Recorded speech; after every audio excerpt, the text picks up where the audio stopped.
Hola, sóc en Jordi Casas, candidat a l'alcaldia per la CUP Alternativa per Llagostera. Com vam explicar a la presentació que vam fer al desembre, encapçalo una candidatura que surt a guanyar, a prendre responsabilitats i, si podem, a liderar el govern. I en un escenari en què no ens sembla previsible cap majoria absoluta, vam explicar-hi dues grans línies de cares a possibles pactes postelectorals.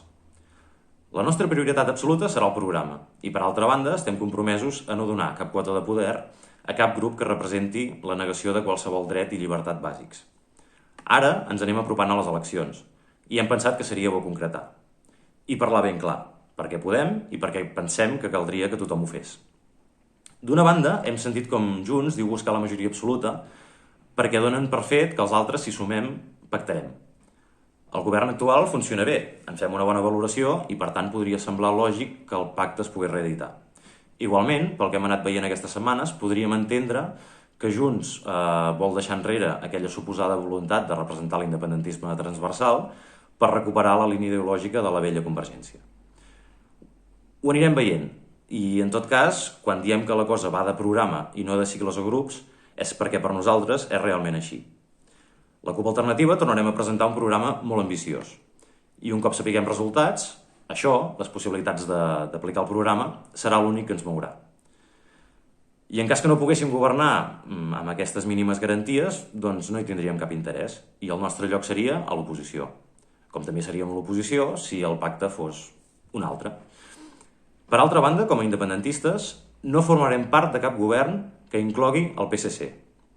No per cap antipatia personal, ni molt menys. Personalment hi ha bona relació.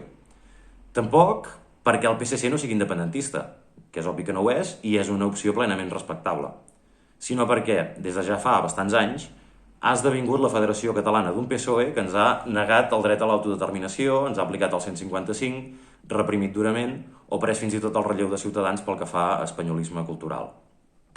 En aquest context, hem vist com tant Junts com Esquerra, en l'àmbit nacional, però també local, a llocs ben propers, no han tingut cap problema per pactar-hi. Uns mentre continuaven abanderant la vigència de l'1 d'octubre, els altres mentre abraçaven l'anomenada agenda del reencuentro. Tot plegat, repetim, amb un PSC més espanyolista que mai i més a la dreta que mai, també. Ho hem vist amb el pressupost del govern i les seves imposicions. Hard Rock, ampliació de l'aeroport, quart cinturó, veto a noves polítiques socials, etc. L'ANC fa poc instava les candidatures independentistes a explicitar el compromís de no pactar amb el PSC. Doncs bé, nosaltres podem fer-ho i ho fem.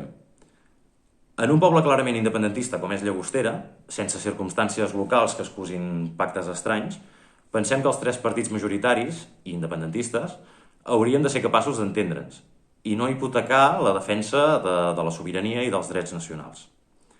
No només això, sinó que des de l'àmbit local també hauríem d'empènyer, tant com puguem, per superar l'actual regressió neoautonomista i recuperar la iniciativa independentista.